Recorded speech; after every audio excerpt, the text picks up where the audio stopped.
Hi, everybody. This is Erica from In the Company of Cards. If you're new, welcome. If you've been here before, welcome back. Happy whatever it is, Tuesday. Is today Tuesday? Yeah. So I hope everybody's been well. I hope a lot of people participated in the walkout at 2 p.m. Your local time. Uh, I don't know if you've heard, but there is the next action, I guess we'll call it, is supposed to be January 23rd. And basically, what that seems to be is a call for a general strike type of action. So that would be, I think that's Thursday, Tuesday, Wednesday, I don't know. Thursday, when's the 23rd? Um, Friday. So look for information about that. If I can find it, I'll put it somewhere as well. Anyway, there are, I think, three things that I wanted to look at today. Uh, One has to do with, the felon. One has to do with Europe, and this was a question that a viewer asked me to look at. And the third has to do with the world. So us, Europe, and every place else, with an emphasis on, in this moment, Canada. So the first question, and I'm not doing them in any order. These are just this is the order that these questions occurred to me, has to do with, how long, oh Lord, how long? And I know that, you know, lots of people are holding out hope for impeachment or Article 25. Um, and I don't think that either of those things is going to happen. I think there are too many Republicans who are either too afraid or too self-interested to get that ball rolling. And I think that certainly with 25th Amendment, it would need to be Vance who sets that in motion. And much as he is chomping at the bit to be in the White House, preferably, I'm sure, for the birth of his fourth child with Usha. Anyway, uh, he's not gonna rock any boats until his master, Peter Thiel, tells him what to do, allegedly, and for entertainment purposes only. So, does that mean that we are stuck with the felon until 2028? I do not think so. I continue to think that come spring and at the latest come summer, he will not be behind the Resolute desk. Now, there are a couple of ways that can happen. Obviously, his health is not great. I feel kind of ghoulish doing a death watch, so I'm gonna not do a death watch. Uh, you know, but I am going to look at another alternative. And I have mentioned this alternative before. And the reason that I'm bringing this up now is that I was listening to Heather Cox Richardson, whom, if you're not following, she is just wonderful. She gives it to you straight, no chaser. She explains things so well, and she's honest. And so when she says something that is helpful in a hopeful kind of way, I do like to try to bring it to you. So, oh, and I have a couple of announcements at the end. But anyway, so the third option, and you've heard me say this before. So again, when I heard Heather Cox Richardson mention it today, I was like, ooh, maybe there's something to it.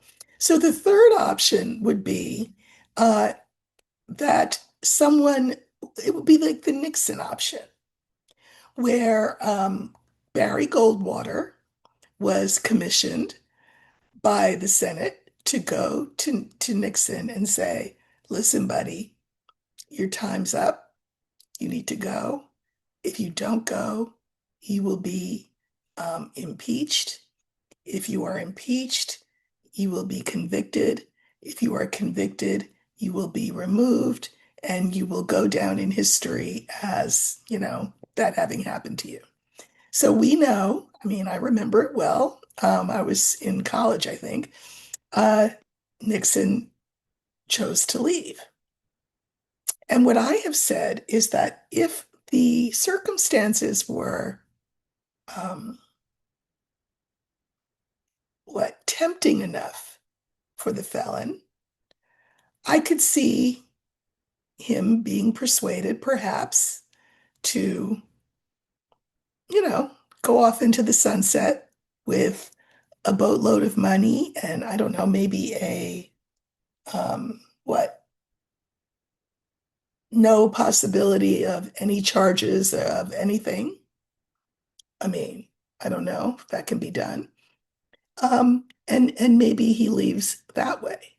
So even though I feel like there are two options that are stricken from the list, which are 25th Amendment and impeachment, um, we have two more options.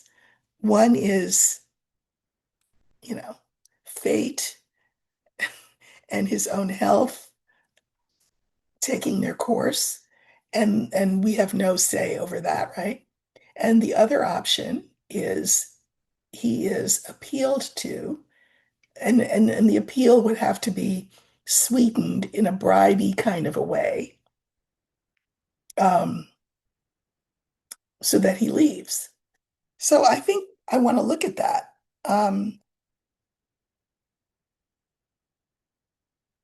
I'm trying to think of how I want to ask it, like if I want to use a focus card or I don't want to use a focus card. Um, I guess I'll just use the older man. It will stand for the felon. And what I'm doing is I'm energetically intending, uh, which is a real thing. I'm setting the intention that the answer that I get in the cards be about this option, the option of him being seduced to leave, bribed to leave. Again, with, a boatload of money and no charges. I mean, it's worth looking at, right?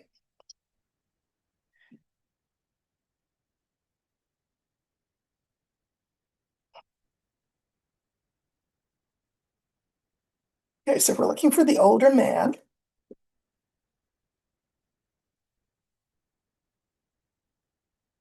Okay, there he is.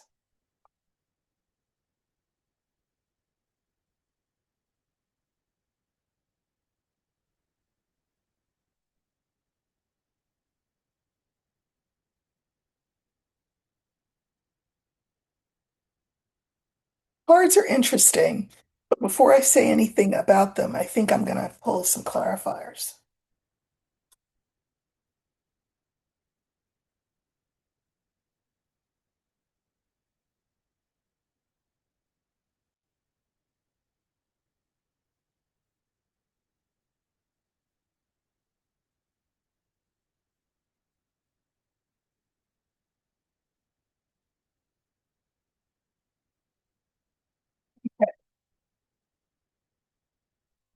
So the original five cards are the house, the woman,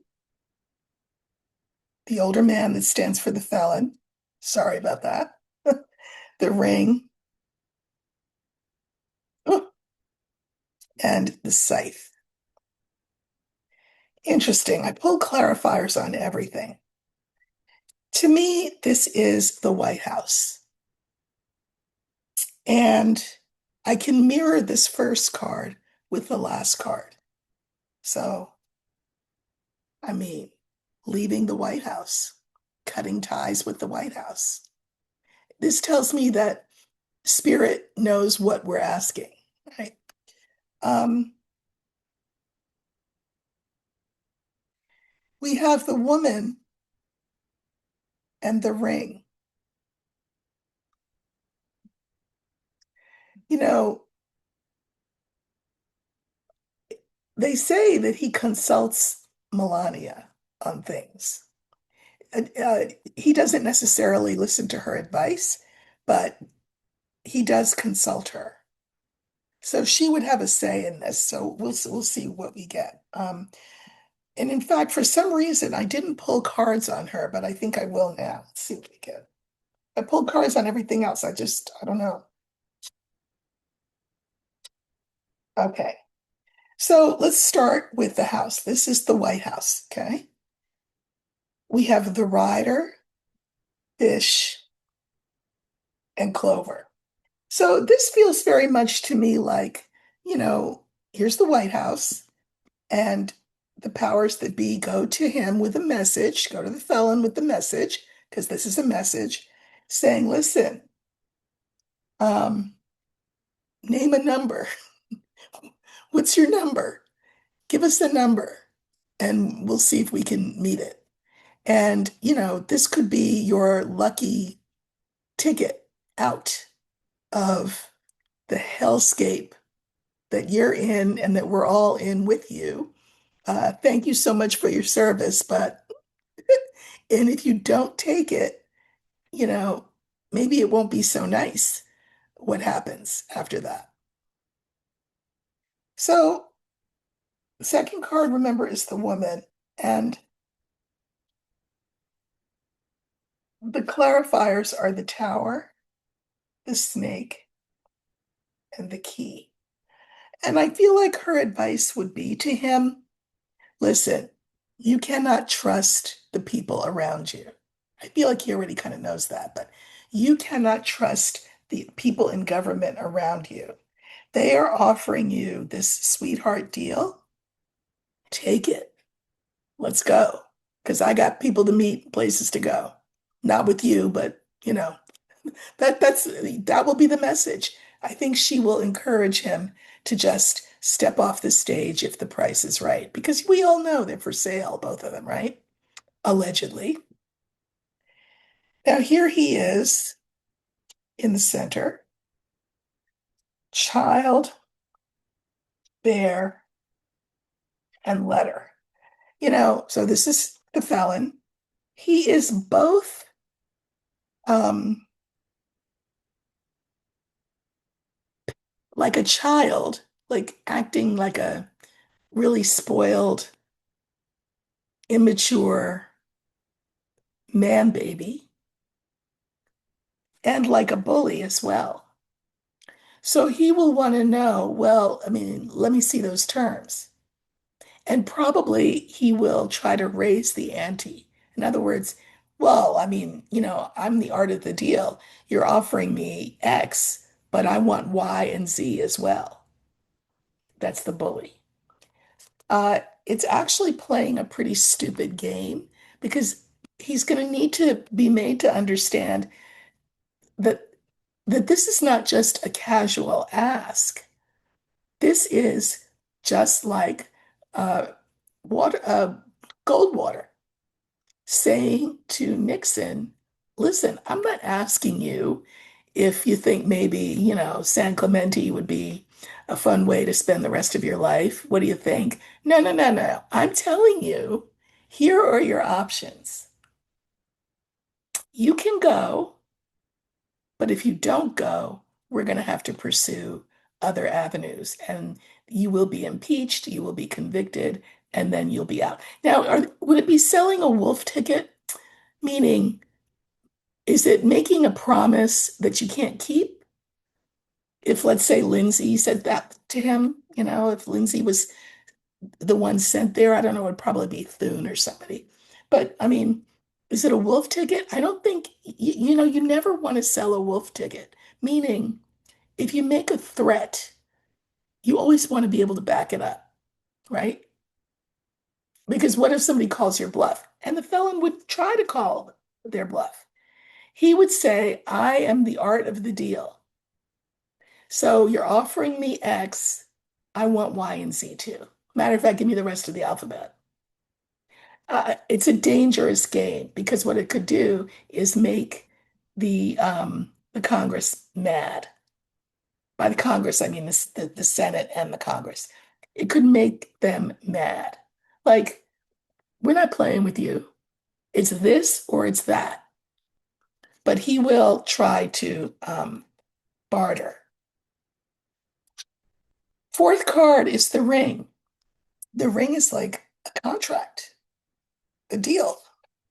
Clarifiers are the cross, the mice, and the coffin. Now, these are all in the context of the question. Not great cards, but the vibe that I get, because I also read intuitively, um, is I have to say, well, not great cards for who? For whom? For him or for those of us who would like to see the back of him? I think these are bad cards for him. And I think it's because of what I just said. They will offer him this deal, either this or this. And then he will say, well, I want that and the other thing too. And that will be his undoing. This is a card for pain. This is worry, fear, anxiety, stress. I mean, I, this could be the end of his presidency or the end of his life. You know, he's very upset that people are mad at him.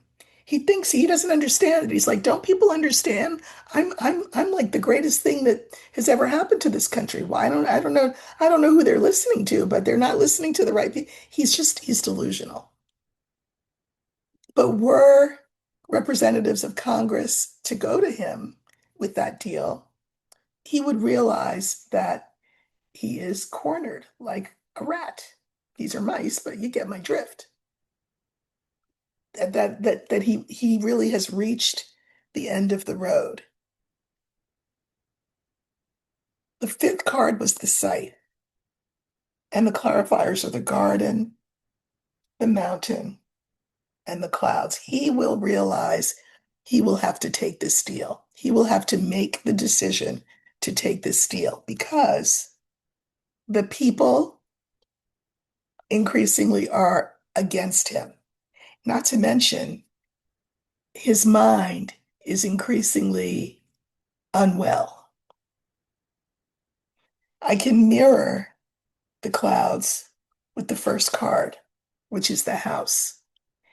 And because I'm now mirroring it with a different card, looking at it in the context of the clouds as opposed to the other clarifiers, I'm going to say two things. One is that he will realize on some level that he's not up to the job that is required if you're sitting behind the resolute desk. He just doesn't have it mentally. Um, so this is the White House, which is the job, but also just this is him physically. He is just physically not with the program. So I think he will try to shoot his shot by saying, "Oh, well, that's a good offer." But you need to up the ante, and I don't think they will. And I think he will then feel cornered. And I think that we could be rid of him if, again, if nature does not take its course, as it will for all of us. I'm just saying, this could be the other way out. Um, and I have not seen him in office in 2028. I don't even see him in office in 2027, to tell you the truth. I think this will be his last year, however that happens. But I do think that that third option is a distinct possibility. Vance will not 25th Amendment him. They won't impeach him, but they will go so far as to send an emissary who will essentially threaten one or both of those things if the felon doesn't take the deal. The felon will try to make the deal sweeter for himself. That will really get people's backs up, at which point he will take the deal, I think. So again, I'm just reading cards. Maybe I'm right, maybe I'm wrong, but I really think that. Uh, But that could happen if, again, nature does not take its course and take him out, as nature will take all of us out in the end. Interesting, right? So we'll see. Okay. Second question that I wanted to look at was a question that a viewer asked. It's about something called the bazooka. Now, and Heather Cox Richardson spoke about this today, so I want to read on it.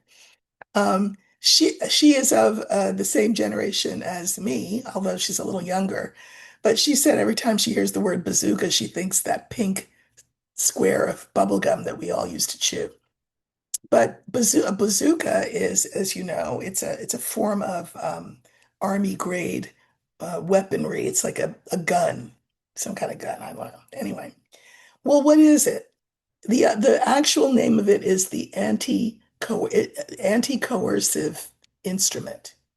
Now, what does that mean? Well, coercion is when you try to make somebody do something, right? Anti-coercion is an instrument that you would use if you want somebody to stop trying to make you do something. Okay. So this is a thing that NATO has, the North Atlantic Treaty Organization has, and we have now, thanks to the felon, become the enemy of NATO. I mean, this is the felons doing. It's not NATO's issue. I mean, it is their issue, but it's not their doing, it's our doing. But they then need to respond, right? So what is this anti-coercive instrument? Essentially, it's a divorce. So it would mean that Europe would would be divorced from us. And what does that mean? Well, it means that they would cease imports and exports. Can you imagine? It means that they would withdraw all their investments. You see why it's called bazooka, because it's kind of the ultimate weapon to use against us. So a viewer asked, would Europe use it, or will Europe use it? The bazooka, the anti-coercive instrument. Uh, the theory being that if it were threatened, the felon would say, "Oh, okay, okay, you got me, guys. I take it all back. Roll back the tariffs. Here, take your Nobel. It's all good." Yeah. But, we are dealing with someone who is unwell. So, logic would dictate that he would say, "Oh, yeah, no, no, please don't do the bazooka option." And he is called Taco for a reason. Trump always chickens out. But, uh, I don't think that NATO would use it like a wolf ticket again. Meaning if they were going to put the bazooka anti-coercive instrument on the table, it would not be an empty threat. It would mean they were done with us. So will Europe use the bazooka against the US? It's sort of an ultimate economic weapon.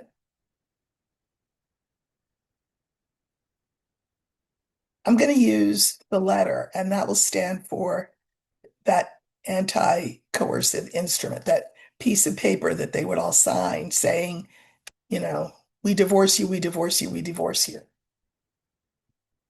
Okay.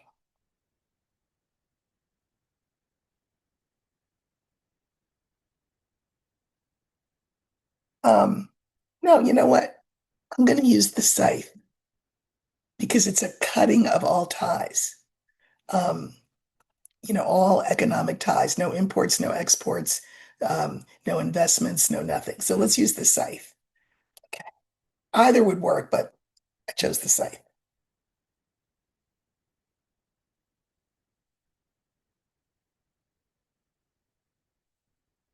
Will Europe use the bazooka?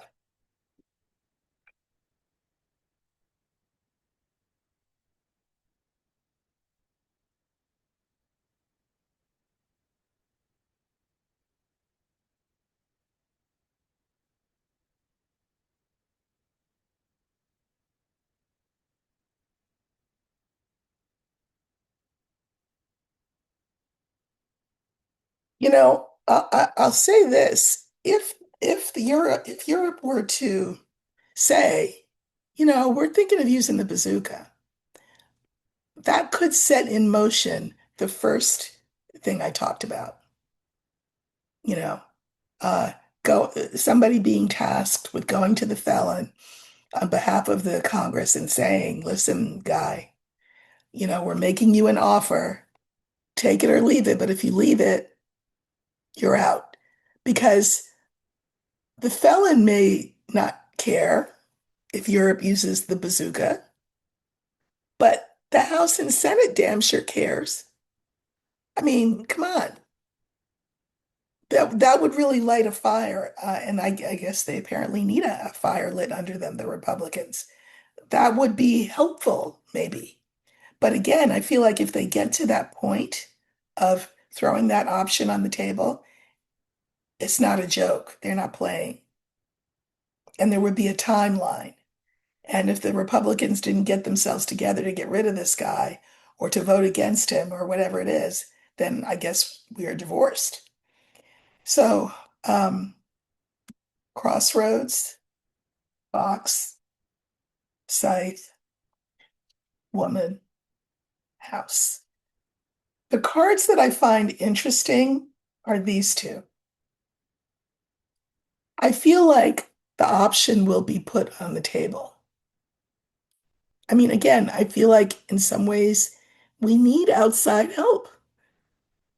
I mean, and we don't tend to be a country that says we need help, but we need help. Us regular citizens, we love the world. We don't want to be divorced from the world. But maybe we need to run the risk of, the world saying, or Europe anyway, saying, well, yeah, that's what's going to happen in order for some of our leaders to get the lead out. So this is about choices. And I think that Europe will present this as an option, a possible option. And I call this Europe because, believe it or not, one of the meanings of the fox is the foreigner. And I mean, relative to an American, Europeans are foreigners. So this is actually the perfect card that they have that option. They're aware of that option and they're thinking about that option. Now, we have the young woman and we have the house. I think there still are European countries that say, oh, yeah, no, that's kind of a bridge too far. Divorce from the US? I don't know. Can we wait this out? Because he's not going to be there forever. So everybody, I don't think is quite on board yet. But they could sell it as a wolf ticket to the White House. Either you get yourselves together, get him out of there, or talk sense into him or something, you all, or we will use this option. So let's pull some clarifiers. Um, yeah.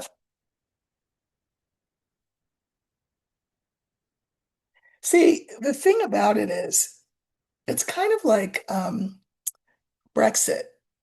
And when Britain left the European Union, uh, that was a bad move, as they found out economically.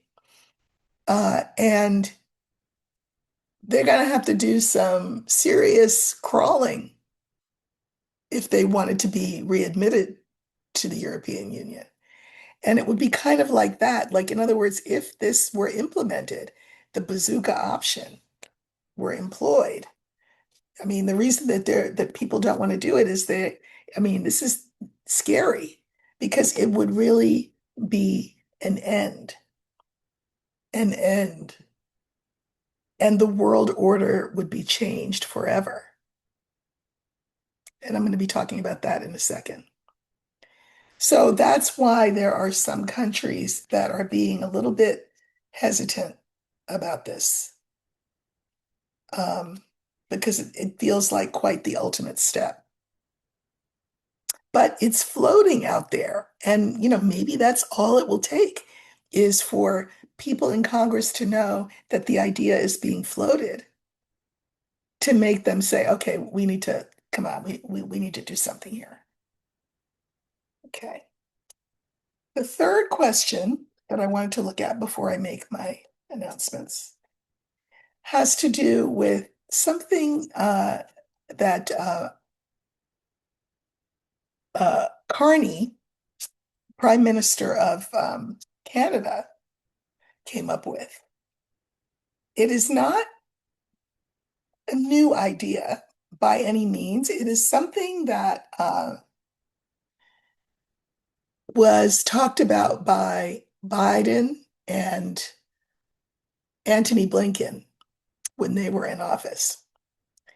And essentially, it is the formation of a new, well, I mean, I don't want to use that expression because I think it's kind of Nazi, a different world order. I don't want to say new because that has connotations, but a different world order.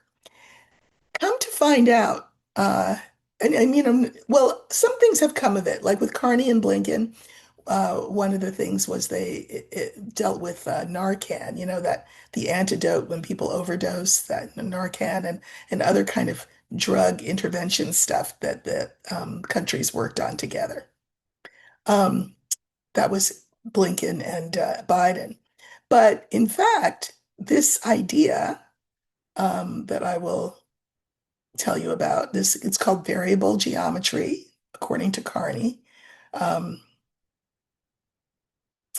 uh, I think that Biden and Blinken called it diplomatic variable geometry. Carney took off the diplomatic and just calls it variable geometry. It's really interesting. And one of the things that I have said, you've heard me say this before, is that um, it is long past time for the United States to take its right-sized place in the world order. We have a way outsized place in the order of things. And, it's turned us into this bully nation with this guy at the head. Um, so, so Mark Carney proposed this thing. Oh, I was going to say, it originally came from, um, let's see, James Madison and the Federalist Papers, number 10. So, I mean, it's not a new idea. And he thought of it because he said to himself, what if there is, God forbid, a madman in the White House? Then what? Like he came up with an idea. Okay, what is variable geometry? It's this idea that, I don't want to mess it up. Hold on, so I always have notes. Okay, you know how in our lifetime, the world's been divvied up a certain way. We'll say there's communist countries and there's democratic countries. So it's been, divvied up between those two philosophies, communism and democracy. Or, we'll say democracy versus autocracy, this very binary way of looking at things. Okay. But the world has gotten a lot smaller in a lot of ways, largely, I think, probably due to technology, which is a great thing. I'm talking to you and you're all over the world. So, this idea, again, that comes from James Madison, not that Carney is aware of that. I think that, I think great ideas are kind of like always floating around in the ether. And, somebody can come up with it over here and another person can come up with it over there and they know nothing about each other. But the idea is the thing that kind of they coalesce around in the end. And it's a little bit magical, I have to say, because the theory is this. Instead of it being, let's say, autocratic and democratic or a communist and communism and democracy with that binary, what if nations were grouped together um, in a really flexible way based on common interests. So, in other words, for the purposes of X, we're going to partner with these countries. For the purposes of Y, we partner with these countries. It doesn't mean that we don't like those. It's just that when we have these common interests, we're going to be over here, and when we have these common interests, we'll work with these countries. And it would be sort of ad hoc committees, which is great because what it prevents is this sort of top-down hierarchy, which is what we've got now, where you've got the felon who thinks he owns the world, and there's nobody to tell him, no, you don't. It would eliminate that. We're talking about a really exciting, I think, world order. Very Pluto and Aquarius. I've been talking about Pluto and Aquarius since I heard it was a thing. And I've had astrologers on talking about it. And all I know is, because I'm not an astrologer, but here's what I know.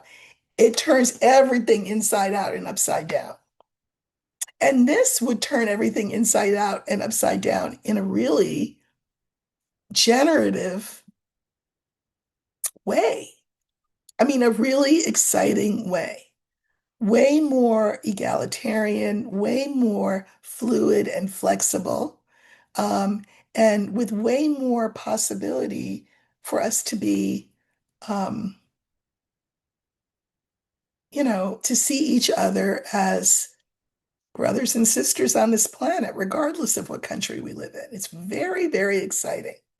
So Mark Carney, I think he might have proposed it at Davos, or brought it to the table at Davos. And again, Clinton and not Clinton, Biden and Antony Blinken did some stuff with it. But before that, James Madison, Federalist Papers number 10. So I love that it's that old an idea. I love that it's that Madison thought of it because Jesus, he said to himself, what if they have a Trump one day? And here we are. Look at God, as my daughter and my mother-in-law would say. Look at God. So I just want to know, will this become a thing? This variable geometry, this fluid way of walking in the world, this fluid way of interacting with each other based on common interests, common goals, common intentions. I just think it sounds very uh,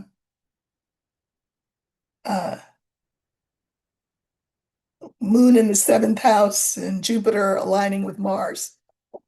It just sounds really good. The dawning of the age of Aquarius. I like it a lot. We are in the age of Aquarius, I think, right now. So perfect. So let's see. We'll use the letter for that, and it's just this new proposal, um, new old proposal, for such a time as this, thought of by James Madison. Okay.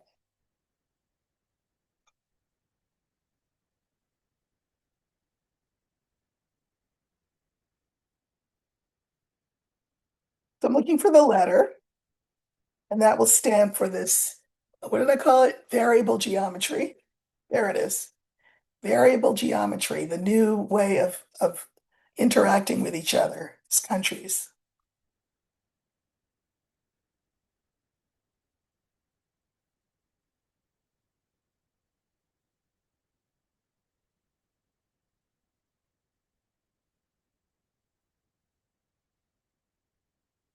Okay, I kind of love it. So we have fish, we have ship, we have letter that stands for this variable geometry, we have the rider, and we have the bear. And the bear here stands for Canada.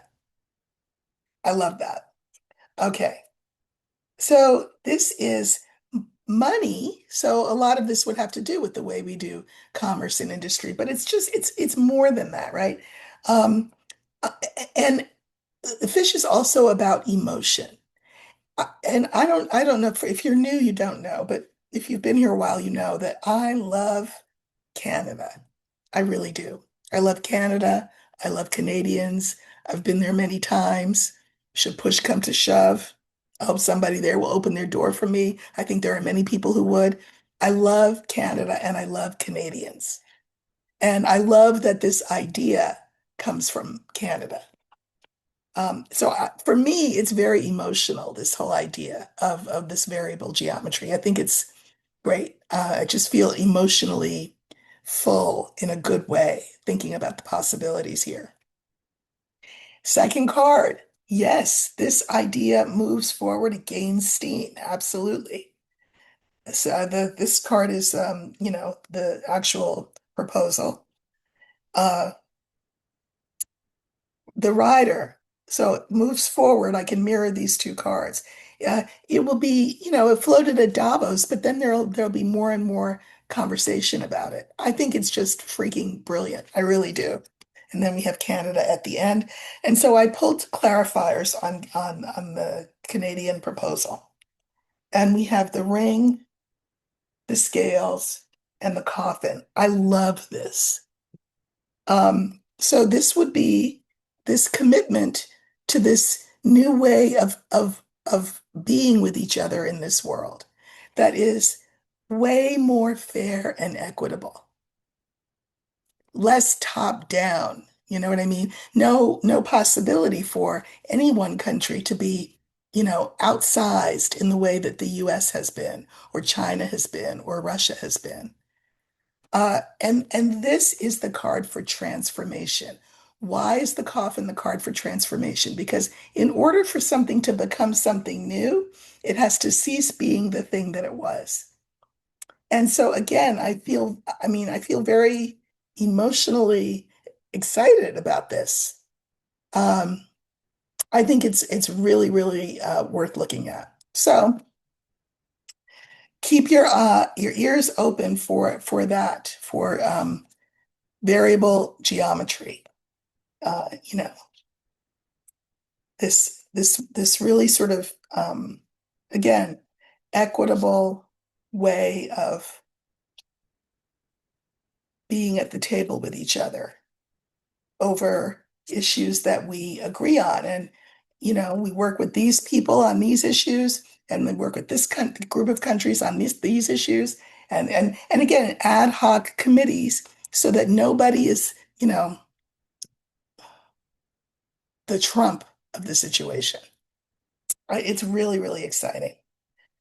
So I'm not going to look on at how today went. The walkout, you can find that on the news, I suppose. I don't know how it went myself, but you can look at that. Look for information on the 23rd, since that feels like it's more of a general strike kind of thing. Uh, Nothing like a little short notice, but anyway. Oh, God. We're new at this, I guess. I don't know. Not Black people, but the larger society is new at how protest can work, and that it's not a garden party or a parade. But we're figuring it out. Okay, so I wanted to remind you that tomorrow night at 6 o'clock, uh 6 o'clock Pacific time, because I'm in California, 6 o'clock Pacific time, 9 o'clock Eastern time, Lena and I will be doing a live, and it's on my channel. So just when you see it pop up, come please join us, and we're going to be talking about some of these things. And it's only like half an hour. I might pull just a couple of cards at the end on whatever issue it is that we're talking about, but this is going to be a weekly thing. So that'll be tomorrow, every Wednesday, 6 p.m. Pacific, uh, 9 p.m. Eastern. The other thing is, I think I'm going to put up a playlist, uh, and I'm going to call it Lenormand University. If you've been with me for a while, I kind of floated a sort of a thing like this early on, where I will do a bunch of short videos and walk you through the cards and walk you through some of the simple spreads. And yeah, I'll just have it as a playlist. And so, I know that this has happened, that, my goal in starting this channel was really twofold. One is that I wanted to use the cards to help us through these difficult times. But two, I hoped that you all would be interested enough in the Lenormand system that you would want to learn how to use it for yourselves. So I know a lot of you watch what I do and have gotten my book, um, and maybe my deck, and are sort of reading along with me as I answer these questions. But I thought, it might be a nice thing to have, something that is free that you don't have to buy, and it's just a playlist of the meanings of the cards, card combinations, and then some simple spreads. So I'll start putting that together this week, and I will let you know when it's finally up.